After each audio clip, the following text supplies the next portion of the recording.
On va voir maintenant une relation qui s'appelle la relation de Schall, qui est que l'intégrale de A à B de f, c'est l'intégrale de A à C de f plus l'intégrale de C à B de f, ce qui rappelle évidemment la relation des vecteurs vectoriels, vecteur AB égale vecteur AC plus vecteur CB. Alors le cadre c'est quoi? C'est une fonction en escalier sur un segment AB.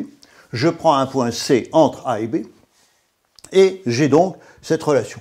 Bon, c'est tout à fait immédiat. Vous allez prendre une fonction d'escalier, vous allez prendre une certaine subdivision donc, qui est adaptée à f, et là vous allez la raffiner pour passer par c. Vous allez la raffiner pour passer par c. Et bien, si vous calculez l'intégrale de ce côté-là et de ce côté-là, vous avez le même résultat. C'est un calcul tout à fait immédiat que je vous laisse. Alors, comme vous le savez, la relation de Schall, dans le plan par exemple, ou dans l'espace, est valable quels que soient les points A, B et C. Donc là, on aimerait avoir une relation qui ne dépende pas de l'ordre. Or là, elle avait l'air d'en dépendre, puisque C était entre A et B. Je vais donner une généralisation de la notion d'intégrale qui va permettre de donner cette relation, quel que soit l'ordre de A et B.